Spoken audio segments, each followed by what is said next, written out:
Some of you know that I was slightly delayed getting here because my daughter graduated from the university in Portland, Oregon. It's great.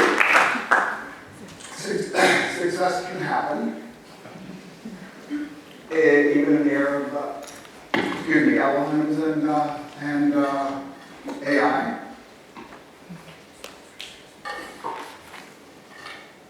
And I thought I'd report something interesting that happened. You may have heard that in graduations in the US from university, there have been a series of events that have happened this spring. So this is our traditional graduation period. You can graduate multiple times, including in December, sometimes at the end of the summer even. But the bigger commencement addresses are in the spring. So a number of speakers have been invited, sometimes luminaries from fields outside of academia. And whenever AI was mentioned, the entire crowd would boo. And this, in fact, happened when my daughter graduated on Monday of this week, which is why I didn't fly out until Tuesday and didn't arrive until yesterday. So by the way, because I did transit from the west coast of the US here yesterday, any sort of speech perturbations or expressive aphasia, please bear with me. I'll jump back as quickly as I can. But this happened, and I was a little bit shocked because the talk wasn't about AI. I was just like, in an era where artificial intelligence and then the booing started is something we're going to have to deal with. It wasn't even promoting AI.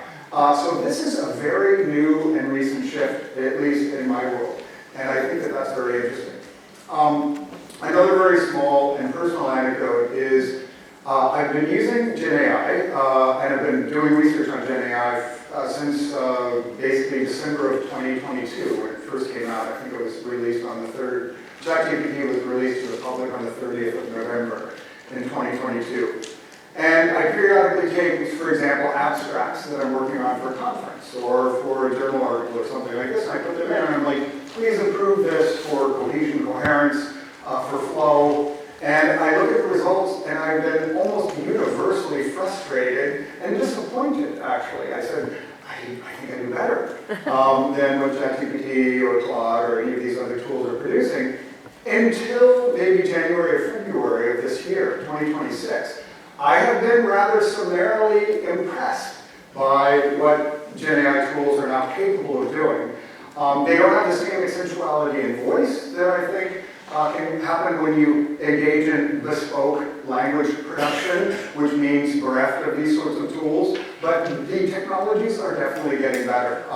I told OJ earlier, and Joe too, that I might be presenting a bit on some of the oral interaction data that we've been utilizing with advanced voice, etc., which is super, super interesting in terms of intersubjectivity and repair sequences, things like this.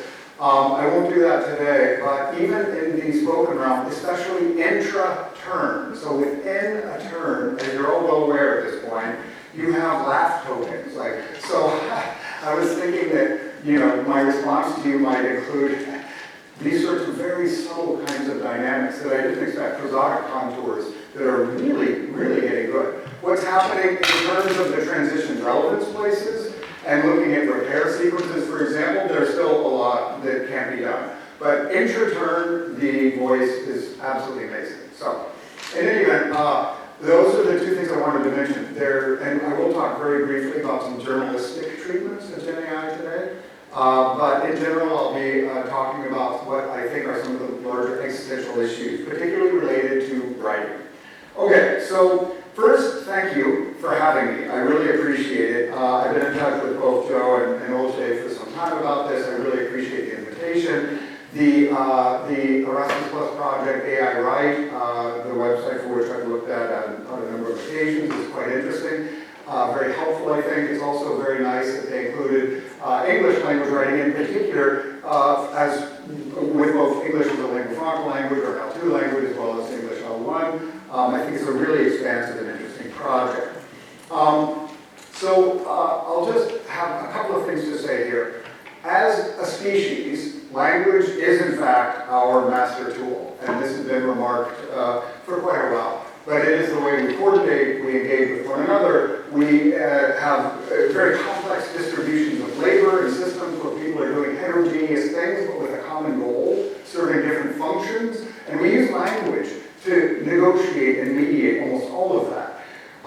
We also realize now within the linguistics community that having a strong L1 is incredibly important for developing L2, 3, 4, 5, 6, and that a focus on not necessarily exclusively focusing on the L2, but looking at the L1 as a mediational means for gaining expertise in an L2, incredibly important, especially for academic discourse competence. We also know that language and cognition are very compellingly intertwined and enmeshed. And you may not know, Ansfard, I saw someone going like this in the back, but Ansfard is a learning scientist who is focused almost exclusively on mathematics.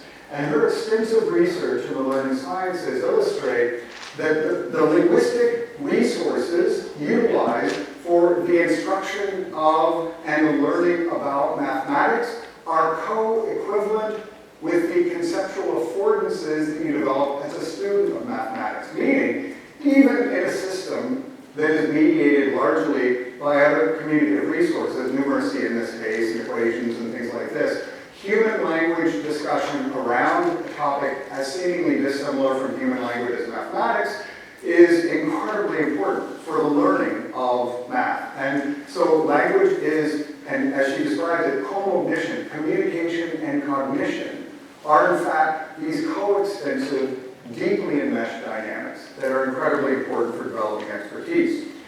In the contemporary era, we're suffering a lot, not just GenAI and our concerns about that, but we also have many international issues. We have issues that involve seemingly a lack of empathy, perspective taking, and humility. I might mention the executive branch of the United States government. I may not be able to get back into the US after this, but this is a real problem, I think. And I wanted to start today with something a little bit off topic, but I think it will serve us well as we think about GenAI and the future of education, and that's this term hope. I've been rather compelled by Byung-Chul Han, who actually was trained in Seoul, Korea as an engineer and subsequently became a philosopher. And he has written quite a bit about this notion of hope in his 2024 book, and I'll show you here the cover, which is quite beautiful, The Spirit of Hope, and that's Byung-Chul Han on your right. And what he has to say about hope is that a person with hope leans forward and listens attentively. Rooted in enthusiasm as well as motivation, hope develops forces that make people spring into action. And my favorite of his lines from this book is, the subject of hope is a we. It's not an individual dynamic, it's a collective dynamic. Hope is something that we distribute in and through communities like this, where we're addressing a deep and existential issue, which is the disruption and perturbation, but also the resources and affordances of a new technology that arguably is somewhat distinct from other writing technologies that have evolved over the last few thousand years. And I will go back a few thousand years, in fact, in one case, 2.5 million years in this talk, to talk about this co-evolutionary dynamic of humans and tools. Okay, so let's jump in with hope and with community support so that we can solve some of these problems together, as OJ mentioned, which is the core issue within applied linguistics. So I'll do a number of things today. Mostly I'll do a little introduction. I'll talk about framing these technologies. I'll talk about a couple of approaches or lenses through which we can understand technologies and their relationship to human action and learning. And I'll also talk about 3 different projects: GenAI as an interactive text interlocutor, GenAI and its relationship to critical thinking, not my work, but the first is, and the third is GenAI and cognition in the context of writing. And then we can see how much time we have for a discussion. So a very brief preamble is that we have lots of problems in this notion of instructional context for learning. And there are many wonderful things that happen in educational spaces. But we continue to be colonized by this idea, sometimes described as cognitivism, that the mind and brain are self-sufficient resources for learning. But we all know, especially in the context of GenAI, that we now engage in distributed, complex, heterogeneous networks of human and non-human actants that together produce morphologies of action. And as Mariah and Michelle mentioned earlier today, we also have a preponderant focus on individual attainment and learning, and we also have a preponderant focus on products as a proxy measure for if learning is happening, without necessarily always understanding the process of learning. And I think this is something that is endemic to education as it's currently structured, but maybe education through this preservation period we're experiencing with GenAI and related tools, maybe we'll make some progress in correcting some of these. A major issue, at least in many contexts, is that schooling is seen as some kind of game with rules, and it emphasizes exchange value. Students do certain types of things, like assignments, and they turn those in, papers, whatever, they complete a course, they accumulate enough courses, and that's exchanged for a degree. And the result of an exchange dynamic, rather than a use dynamic in educational context, is quite significant. As Mark mentioned some time ago, it leads to alienation from what he described as the object of activity. Meaning that if you're thinking about what you're doing vis-a-vis what it can be parlayed or transferred toward, you're not necessarily thinking about the deep work of transforming yourself or your interactions with others as you develop into a new kind of person, as Jean Lay, the anthropologist of education, describes learning processes. Learning processes are not simply inputting information and being able to regurgitate these are transforming you as a cognitive agent in the world. So when we think about writing in particular, the topic of the conference here, it's a process through which writers externalize, but also create and discover thought and develop rhetorical awareness. So there are a whole bunch of things that we do when we think about writing. Formulate intentions, we generate ideas or engage in this ideational process. We think about how to construct sentences. We think about things like coherence and cohesion dynamics. We might monitor linguistic output. I think Maria gave a really beautiful turn of phrase for this today. We focus a lot on product without thinking about process. And this idea of thinking about learning to be a good editor oftentimes makes you a much better writer. We revise, we adapt language to adjust to the audience, the intended audience. And we also, at least in good cases of learning to write, develop a kind of authorial voice, a voice that we feel we have some ownership over, that we feel expresses us as individuals in very powerful ways. As we know, we have many challenges as educators, and some of them are thinking about the developmental potentials for different kinds of social practices, activity types, uses of technologies, etc. And this is all in view of what the learning sciences have told us about how learning happens. Learning is fundamentally a very simple equation. It's an equation in which large volumes of effortful engagement result in learning outcomes. So as we all know, and we'll talk about this in a few points today, it's not new news, you all know this already. GenAI and very powerful tools have oftentimes cognitively offloaded or reduced the friction that is necessary for learning by taking over or doing too much for individuals that might be needing to engage in that struggle, engage in the complex, sometimes harrowing task of figuring out a problem with relative autonomy or with interaction with others. So as educators, we need to take all of this into account and engineer conditions for development. The only raison d'etre for higher education, but also K-12, is that we can do things in these settings that would be more difficult to learn in the wild or in processes that are maybe less structured or less pedagogically oriented, etc. And I would like to say at the very beginning of a talk on GenAI and writing, teachers remain the keystone species of the developmental and learning ecology of these institutional settings of learning that we all work in, whether you work in the K-12 sector or in higher education. So we ask ourselves a very basic question. If we're thinking about the developmental potential of the activities that we're trying to utilize, what would something better look like? And I think this can and will likely include uses of these newer tools like generative artificial intelligence. And we need to think about this on a couple of frames. First, what do we want to teach about writing?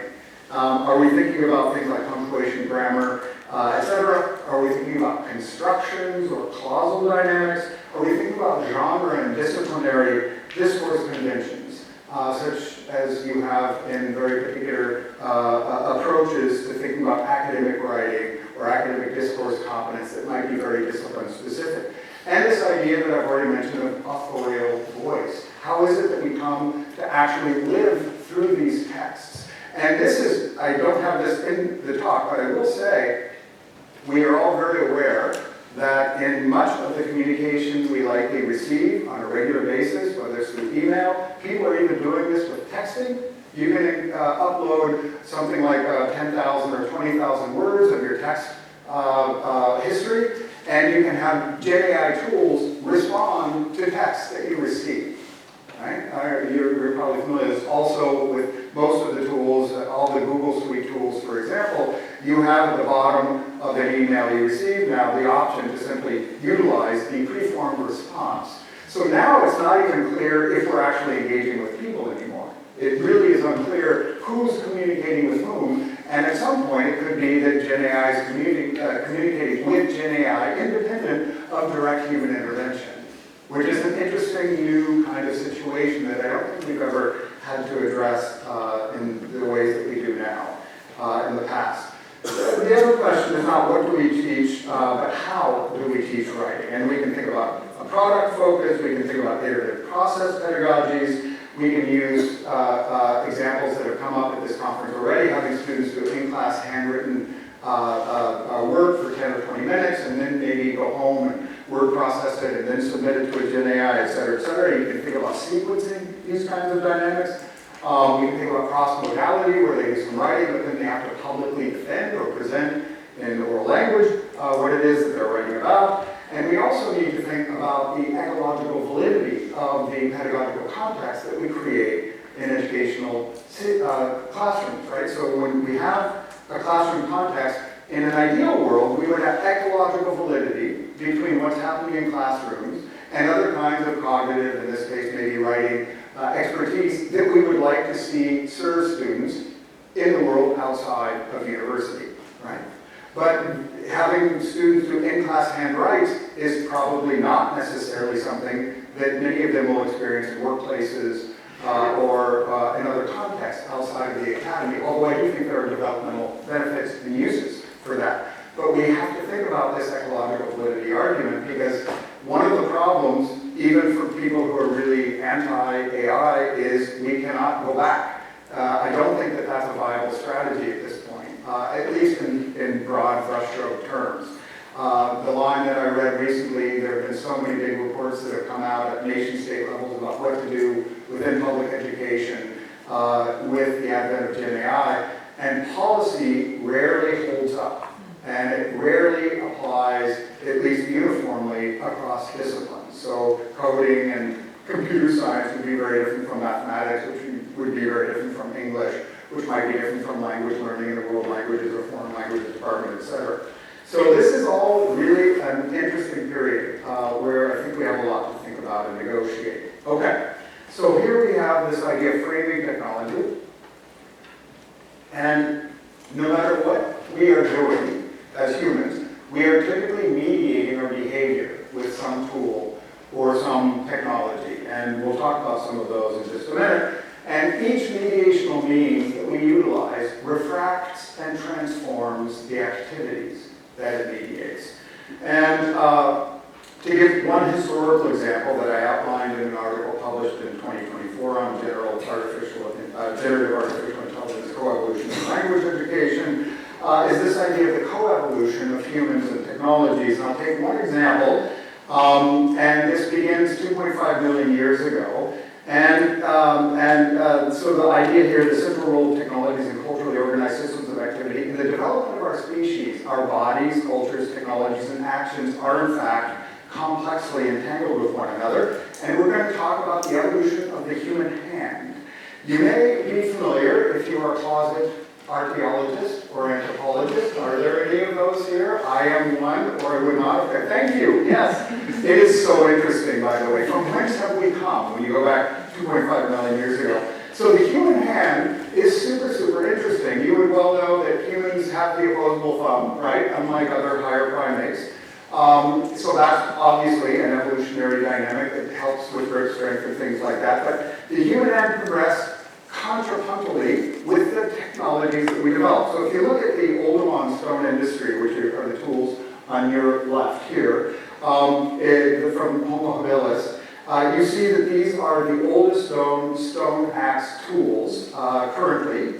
We never know what we might discover with continuing research. And Homo erectus, which are the tools on the right, the Acheulean stone industry, these are called shaped bifacial tools. And you can see that the tools on the right are much more carefully crafted, right? They're sharper. They can do more with skinning and probably also spearing and penetrating animals for hunting, et cetera, et cetera. And the fascinating thing is, over this 2.5 million year history, the human hand evolved. And as it's described in the scientific literature, an increased reliance on manipulatory behaviors, uses of the hand indicated in the archaeological record, selected for the modern human hand early in the evolution of our species, which is Homo. And Homo erectus, as you see, has this third metacarpal attached to the wrist by what's called a styloid process. That's this bone.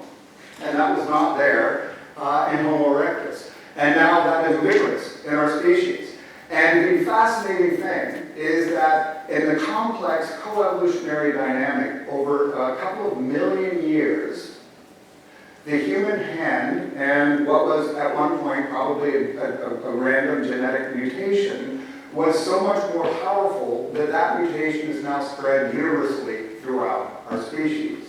And the relationship between the tools we were wanting to need and use and develop and the development of the actual shape or morphology of the human hand are contrapuntally in line with each other, illustrating, as anthropologists and archaeologists have argued in the research literature, that there is this co-evolutionary dynamic between even the shapes of our bodies and the tools that we create. It's a fascinating story. So we can think now about other contexts. Have you seen things like this, or this, or this? So the iPhone was released as the first quote-unquote smartphone in December of 2007, which makes it not even 20 years old. And yet you see what would be pathological behavior pre-2007. So you see these dynamics, people sitting solo, so sitting together, but all facing out away from each other. You see people walking like this. You see someone who desperately needs chiropractic care because of the angle of the neck. And this is a new body morphology that has evolved in contrapuntal interaction with the widespread distribution of smartphones. Right? It's a fascinating example. Take something even more recent. This is just over the last few years. We now have this idea that cheating is not necessarily cheating. GenAI is not necessarily plagiarism. It's just business as usual. The byline here is, I will read it out in case you can't see it. With ChatGPT and other AI tools, cheating in college feels easier than ever, and students are telling professors it's no big deal.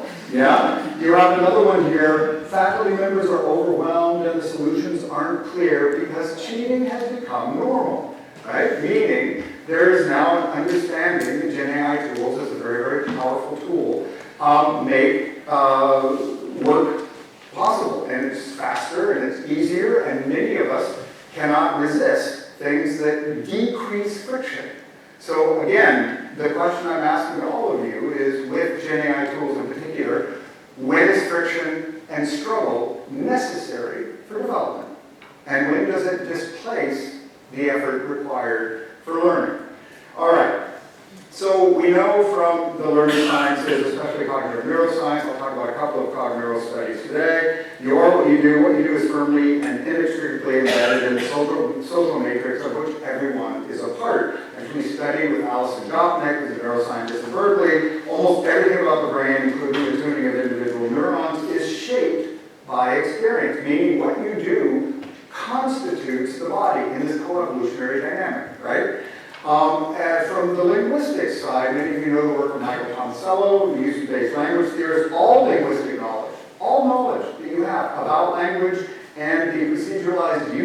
language derives from the comprehension and production of specific utterances on specific occasions of use. Again, this endorses this idea of process ontology, which Maria talked about today.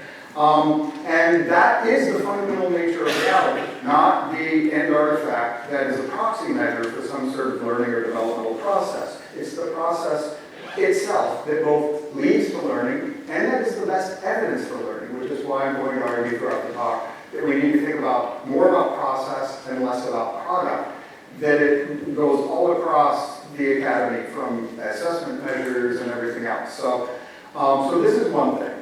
The other is thinking about technologies from a Vygotskian perspective. In particular, Vygotsky talks quite a bit about self-object and other regulation. Self-regulation is the capacity without external aid to do things that are complex. For example, other regulation is when you need assistance from someone, a human, a conspecific, as they say in anthropology, another member of our species, to help you with things. And object regulation is when tools and technologies actually share the work, or perhaps even catalyze the work. So examples of this include things like speedometers, so you don't go too fast and get a speeding ticket, which I used to get when I lived in Groningen, because they don't have police that come up behind you with their sirens on as much. You just get radar tracked. You woke up this morning probably with an alarm clock. Navigation tools, and I have an asterisk there because we'll talk about a cognitive neuroscience study related to navigation tools. Obviously, language education, whether you're teaching writing or language itself, has all kinds of mediational means that object regulate students. Activity types, task-based language teaching, digital tutors, the curriculum for the course, more broadly, right, and how it's divided up. Things like translation tools, spell check, autocomplete, generative AI, we are all object regulated by technologies. Object regulated by technologies, right? This is a very important vantage point. It's not humans in the center of the universe, as I'll argue in the next slide. It's a complex dynamic where humans are enmeshed with artifacts and other aspects of the material surround that together create what it is we do on a daily basis. So within the cultural historical activity theory or Vygotskian theoretical framework, culturally organized or culturally developed ways of using tools shape the external activity of users and the nature of the mental processes and actions that subserve those behaviors, right? So it's both outward facing, right? If you're digging with a shovel, you might be moving like this. If you're digging with your kids on a beach, you might be using a spade, and you're doing something like this, building a sand castle or scooping sand into a bucket. You're doing the same thing, moving sand, but you're doing very different bodily motions when you're doing that. My brother is a farmer, and he uses a backhoe on a huge tractor trailer, and he just moves his hand like this when he is, quote unquote, digging, right? Which suggests that the embodied behaviors are indeed transformed by the nature of the mediational means at hand. Now, a stronger argument is this notion of assemblages of humans and technology, sometimes called sociomaterialism, active network theory, post-humanism, etc. And it's this idea of taking matter very seriously, as Bruno Latour, an active network theorist, described that anything that modifies a state of affairs by making a difference is an actor, is an agentive element to the doing. It isn't humans at the center of the universe. It's humans engaged in a heterogeneous network of human and non-human actors that produces behavior. This viewpoint, which might be new to some of you, but others of you are just nodding along, I see, is critically important as we think about a tool like generative artificial intelligence. And this opens up a couple of new research questions. How do heterogeneous networks of humans and other entities like technologies jointly accomplish activity? And since we are all thinking about learning and development, what are the effects on processes of human action and learning when you utilize these various technologies? And that should be foregrounded in any kind of pedagogical framing that we are doing. So here are a couple of examples of the effects of action and mediation on cognition. You are familiar with the London Cabbies cognitive neuroscience study. So they have to master the knowledge, a mental map of 25,000-ish streets and thousands of landmarks. So taxi drivers, because they have to engage in intensive spatial cognition on a regular basis, have larger posterior hippocampal can't buy than do most of us. And if you look at people who are using especially GPS-enabled navigation units, you actually see just the opposite. Spatial cognition winners and atrophies when you are not using it. Meaning the gray matter associated with particular parts of the cortex associated with particular cognitive functioning need exercise. So I'll return to this rejoinder. What is happening with GenAI and writing? And in what ways can we produce the benefits of writing while also exploiting the virtuous and incredible capacities of this new tool, while also maintaining the developmental trajectories we want, right? Another study, a bunch of studies actually, I didn't even put the references because there are so many, the effects on handwriting of Chinese logograms in particular in the digital era. So now, as you would be well aware, for those of you who engage in Chinese logogram writing or reading, opinion input systems where you select from among options rather than creating the logogram itself, right? Many predictive text dimensions subserve your selection of, or the production, the display of selections of logograms, and now there's this ubiquity of digital mediation, particularly in smartphone messaging. The result is reduced handwriting fluency, and in some cases, young people cannot write, especially in Taiwan, where they have the traditional characters rather than the simplified characters used in the People's Republic of China, lower recall of low-frequency characters, and increased production errors. And this is simply a result of the displacement of cognitive load that was once a habitual part of writing when you were using quill and paper or pen and paper for the production of Chinese logograms. So the outcome of studies like this show that cognitive work changes when migrated from an individual into a human technology assemblage. I would argue, and it's not a difficult argument to support, that we are now entering an era where so much of what we do with both information and written language production and processing is now somewhat taken over by these GenAI tools. Okay? And these sustained cognitive practices result in measurable neural reorganization. So if you're struggling and working hard, you will have amplification of your capacity to do that work autonomously. If you are being supported or over-supported and you're trying to learn something new, over-support and cognitive offloading will actually mitigate the autonomous capacity you might develop to do this without external aid or assistance. This is, again, a huge issue related to writing. All right. So on a more societal level, we have what's called sociotechnical reconfiguration. And it's this idea that there's a systematic restructuring of societal systems. We're only talking about education here, but it could be energy, transportation, healthcare, it doesn't matter. It's this idea of reconfiguring what it is we do. And driven by the interdependence of human behaviors, technologies, economic infrastructures, and cultural and institutional norms that result in user habits, expected practices, policies, and markets, this is a really systemic dynamic that's happening now. So I, more than ever in my career, as someone who's focused on technology in application to language use, language learning, and writing, I do not know. I cannot predict what is going to happen here. It's a very interesting time. So the existential question GenAI presents to us, as you can read on the screen, is what kinds of linguistic, cognitive, rhetorical, and interactional capacities should remain humanly and socially situated in an era where high-quality text generation is ubiquitously possible? What do we do? It's a big question. All right. So writing itself is often not thought of as a technology, but it certainly is. It certainly is. And there are a whole bunch of things, some of which we talked about, but literacy restructures cognition, institutions, and social organization. And writing allows us to externalize memory, for example, which was, if you recall, from Socrates, that was the main hesitation that Socrates had about writing. He was anti-literacy, even though he was a prolific writer, you know. because he thought, well, it would be the erosion of memory, it would be the erosion of this sense of authorial, in the moment, being able to, in an oratory style, make arguments, etc.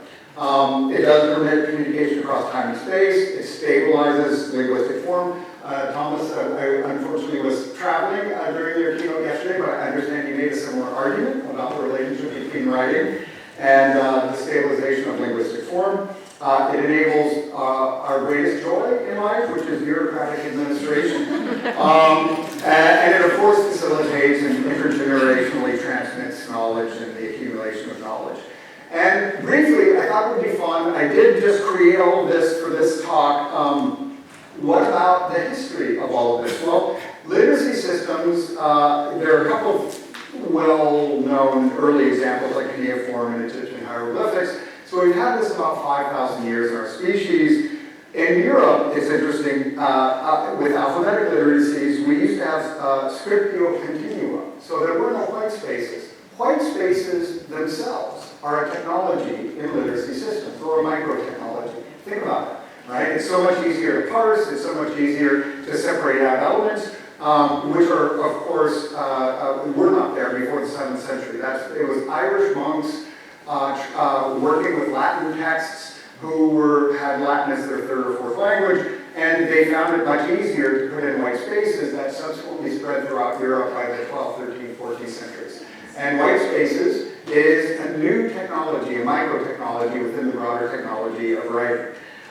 We obviously have the Gutenberg press, we have word processing, and we now have autocomplete and autofill, and AI candidate responses for emails. Again, complicating understanding who it is we're actually talking to when we engage in these dialogic interactions, let alone when you get term papers that are grammatically and orthographically perfect. From whence did this come? What is its provenance? And we just don't know, which is again a focus that brings us back to process rather than product. And GenAI, in this sense, is actually a new layer in this historical evolution of communication and information technologies. It participates in not just the organization and generation of text, but even in the interpretation of text. So one of the things that you get if you're a journal reviewer is sincere requests not to use GenAI when you're producing your review of other people's scholarship. And mapping from peer review, one of my favorite psychologists, analysis of socialization practices, so this is a homology map from socialization to these technologies. Technologies are, as he describes them, structured structures predisposed to function as structuring structures. Now, what does this mean? There's a lot of structure there, but we have structured these technologies. We are the ones who created these technologies. But now those technologies object regulate us. And those technologies structure our lives, right? Calendars, alarm clocks, speedometers, I've mentioned them, GPS navigation, etc., right? So let's look briefly now at some of the journalistic accounts of GenAI, just because it's fun, first of all. It doesn't always get the job right, as I think you have a frustrated writer, since this is a writing workshop and conference. And the frustrated writer is gobbling up draft after draft, and GenAI thinks, well, that's the job, right? That's the job, is to gobble up paper. I can do that faster and better than a human. We have things coming from Harvard, like AI won't replace humans, but humans with AI will replace humans without AI. And we get many students saying this. I get many students saying this anyway, maybe you do too. I would love to go through and not use GenAI, but all of my peers do. And so if they're writing orthographically and grammatically in genre-specific texts in good academic discourse competence prose, I will be left behind if I don't have that same ability, right? We see Amazon saying you can only publish 3 books a day. No more. So I'm sorry to dampen your productivity as authors, but you can only submit 3 book manuscripts per day if you want them to be published on Amazon. We have, of course, campus, where is it time to regulate AI use on campus? Question mark, right? And what would that look like, by the way? We also have things like what makes chatbots go wrong, in reversal, because of AI, office jobs are now more at risk. Let me just say here, I looked up the stat this morning. In the United States, we lose 11,000 jobs per month due to AI displacement. Okay? And these are oftentimes what used to be the prestige jobs. So students will get a BS in electrical engineering or computer science and have placements for 120, 140,000 US per year in Silicon Valley, and those are some of the first jobs to go at this point. Despite cheating fears, schools repealed ChatGPT bans. How schools can survive and thrive with AI, right? How to use AI for family time, because that's important. So we have all kinds of things happening in this space, and we even have, of course, love, and we have people who now have GenAI partners that they seem to vastly prefer to human partners. Depending on your partner history, I can understand that choice. But there are certain things you would probably continue to mix, I would imagine. So let's talk about a few empirical studies. These are brief, these are vignettes. One is dialogic text interaction that I've carried out myself with colleagues. Another looks at GenAI and its relationship to critical thinking. And the third is cognition and essay production using electroencephalography and other very complex tools produced by MIT. You may have heard of these studies. I took out the, because it's so relevant, right? The NLP blur of text-voice distinction. I mean, people are now using GenAI to dictate, and then it becomes text, or take text and have it voiced. And I mean, so I wanted to do something on top, but I will save that for another occasion, maybe. We're only going to talk about text, and the text that I'll talk about is still under review. And it's basically looking at how can written dialogic interaction, so this is writing, but it's dialogic interaction, be potentially useful to solve the bottleneck problem. Oh, wow. The bottleneck problem in language education, which is not having adequate access to expert speakers to practice with. So we tried to think of something that GenAI could not know. Like, where are my keys? Can you ask me questions to help me locate them? Please ask only one question at a time. The reason for that, of course, is because at the beginning, without the last part, please ask only one question at a time, it actually would produce 5 or 10 questions in bullet point, right? So we wanted this, this dialogic interaction. In any event, I won't talk about the methods for coding actions, but we were very interested in how ChatGPT, in this case, ChatGPT-4, was engaging in these types of interactions, and we use this kind of action approach, next to improved procedure, etc. I can talk about that with you. One of the things that we get here right away is a Gricean violation of, or a violation of Gricean maxim of quantity. The orange are ChatGPT, and it produced typically 2.1 times the amount of text as the human interlocutors. You can see that here. There were a number of things that we talked about, including elements that were missing. One is repair, which many SLA theories and pedagogies have discussed as absolutely central to everyday human communicative interaction. Repair is a technical term for how you solve communication breakdowns and the processes for that. And it's in part because it's really good at inferencing, or maybe it's simply, as humans sometimes do, privileges what's called progressivity. You just let it go, and you just move on with the conversation. But that was a little bit of an issue. We also found that frequent actions produced by ChatGPT were incredibly recurrent. So one of them was epistemic stance marker, understood. Information seeking, can you recall other activities you did after entering your home, looking for the keys? And then some kind of rationale for having asked you the information seeking question. And it did this again and again and again and again. And I'll talk about that when I talk about GenAI and the potential flattening of linguistic heterogeneity. Another thing it did really frequently was what's called a tricolon, which is a 3-part list. Now we all know Father, Son, and Holy Ghost, right? If you're Christian, Buddha, Dharma, Sangha, if you're not. I'm sure there are other traditions that have this. 3 is a magic number in our species, and it produced, across 22 instances of English language use, 12 of these, or 22 instances across 12 of the 21 sets of data that we look at here, which is an incredibly probabilistically unlikely occurrence. recurrence, right? So this is something that's likely hardwired in. Here's an example, an epistemic stance marker, got it, we're all right. Then you have a preface, let's consider other possibilities, or let's narrow it down. And then you have this elaboration marked by a 3-part list. And I'll just keep this short because time is rushing, but the elaboration is comprised of 3 elements, right? And what we found really interesting is it didn't just create 3-part lists. It also created 3-part lists with a vague 3rd element about 70% of the time. So, for example, did you look on the key hook, table near the door, or a specific spot where you typically set them down? This is such parental discourse, isn't it? Well, where did you leave them last? Well, where do you usually put your keys? I mean, and this is exactly what it did. And we have another example here, which is basically the same. And this was all through the discourse. So the kinds of action sequences in ChatGPT were highly predictable and highly recurrent. Much more so than we were expecting, actually, given that it could potentially draw from a number of different sources to produce, or even know that it should produce different kinds of outputs just for a variety's sake, if for no other reason.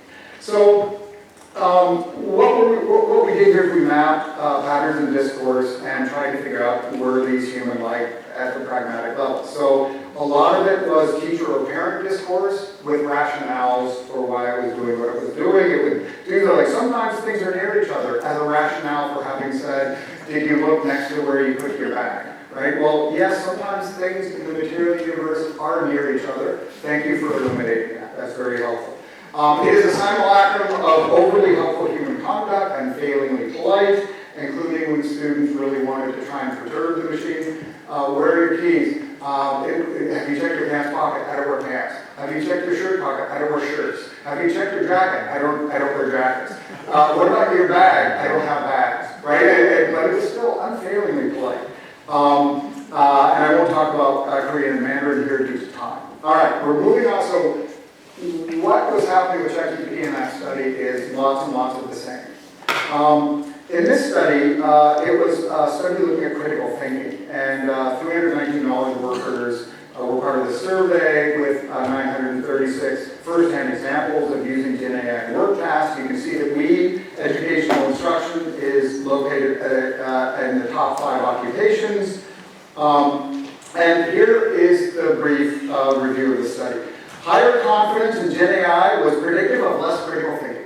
So the more you think GenAI does a good job, the less critical you're going to be. Higher self-confidence in your own abilities was predictive of more critical thinking. Right? So this is a very interesting thing. This is something very interesting. Having students have a sense of self-efficacy, that they should be thinking for themselves, was actually quite important in this study. And GenAI, in fact, shifts the quality of critical thinking from reasonable reflective thinking focused on deciding what to believe or do, which is one of the most widely cited definitions of critical thinking, what to believe and what to do. Right? That's a really important fulcrum point for being critical. To nerf down in a way to information verification, response integration, so including what GenAI did, or having some sort of task stewardship. Right? All right. So I won't go through here, but if you look at the much less effort and less effort, 75% across the board, knowledge, comprehension, application, analysis, synthesis, and evaluation, participants said that 75% of the time, GenAI reduced the difficulty or the challenge associated with these critical reasoning abilities. The Media Lab stuff is very interesting, and I'll just talk about this briefly. And I will be brief, I promise. There were 3 groups, a ChatGPT group, a search engine group, and a brain-only group, 54 participants, so that's a limitation. They used electroencephalography, which is not good for, it's good for timing, but it's not particularly good for location within the brain in terms of circuits of neural activation, but it's a pretty good methodology for a number of things. ChatGPT users showed the lowest neural engagement. And they also noted that the neural activity progressed downwards. So the highest was the brain-only group, who didn't have any external mediation. The next was the search engine group. And then the lowest cognitive activity was shown in the LLM group.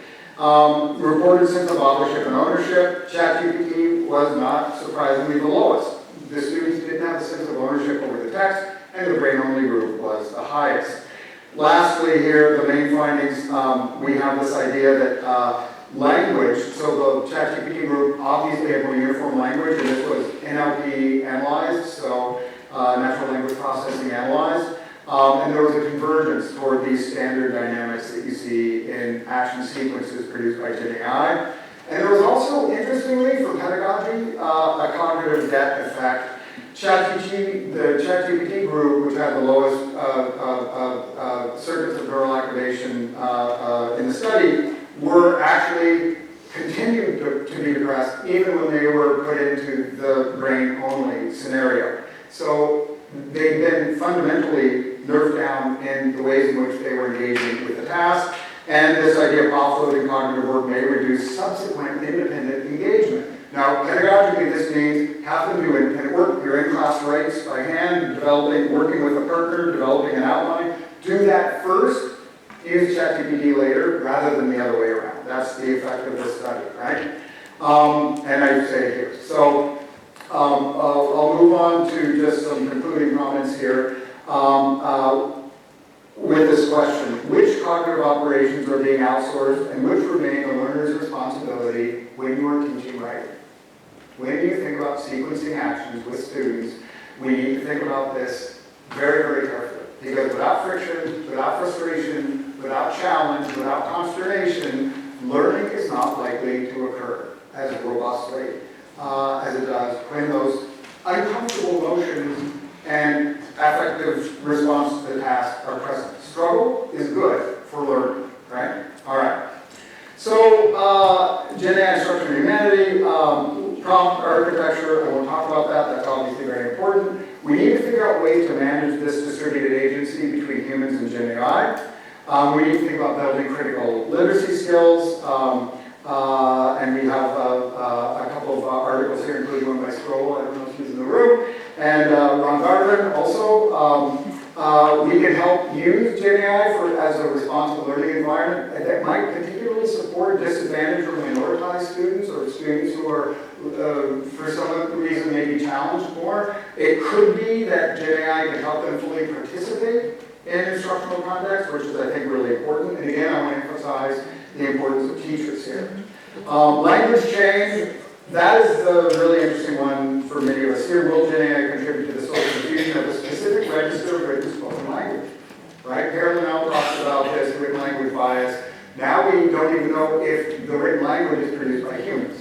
Right? So who's going to dictate what our goalposts are for developing writing? I worry that maybe the linguistic heterogeneity, even across register and genre, but also certainly across languages, might narrow, and that certain linguistic varieties may, in fact, over the next decades, simply disappear because of the influence of GenAI. All right, so second to last slide here. Instead of presuming that we know what human beings do and are, we should presume that whenever an AI replaces a person in some role or another, something, perhaps a great deal, is lost. We should grow newly comfortable with asserting that human nature is indispensable and take pride in the fact that we must struggle to define it.